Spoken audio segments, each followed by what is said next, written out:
नमस्कार दोस्तों, गुरुजी की एकेडमी चैनल पर आपका हार्दिक स्वागत है। आशा है कि आपकी स्टडी अच्छे से हो रही हो। हम आज पढ़ते हैं कि अपने महत्वपूर्ण टॉपिक निपात के बारे में। निपात ऐसे शब्द होते हैं जो वाक्य के बीच में प्रयुक्त होकर उस वाक्य पर एक विशेष प्रकार का प्रभाव डालते हैं। वाक्य में विशेष जोड़ देने के लिए जिन शब्दों का प्रयोग किया जाता है उन्हें हम निपात कहते हैं। जैसे अपने सामने दो उदाहरण है, बस इतना ही काफी है, वे ही जो शब्द है वो निपात है।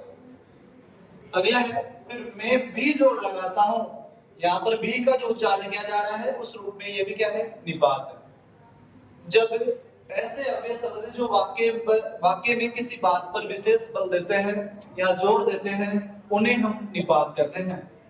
निपात का अर्थ होता है नि का मतलब विशेष हो और बात यानी किसी बात पर विशेष बल दे दिया जाए, प्रभाव डाल दिया जाए तो वो निपात कहते हैं। इसके 5 उदाहरण देखें आप।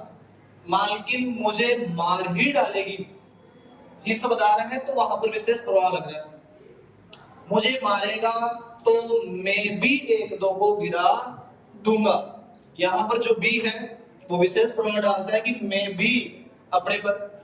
आगे देखो, सामने मटर का खेत था, यहां तक तो साधारण वाक्य है, सामने मटर का खेत था ही, यानी मतलब उसके सामने एक विशेष प्रभाव दिया गया कि मटर का खेत था ही। इसका मतलब यह है कि वाक्य में निपात का प्रयोग प्रारंभ में भी हो सकता है, अंत में भी हो सकता है या मध्य में भी हो सकता है।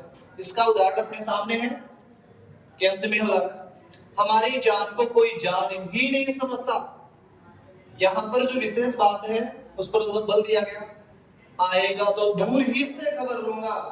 तो इस प्रकार से हमने 5 ऐसे उदाहरण पढ़े जो निपात के, और 5 ऐसे उदाहरण जिनमें हर में एक पर विशेष प्रभाव डाला गया है। तो ऐसे शब्द या अव्यय शब्द जो वाक्य में किसी विशेष चर्चा को लेकर या विशेष बात को लेकर अपना प्रभाव डालते हैं उन्हें हम निपात कहते हैं। आशा है कि आपको ये समझ में अच्छे से आ गया होगा। बाकी हम इसको लेकर आगे भी सत्संग में पढ़ेंगे। धन्यवाद।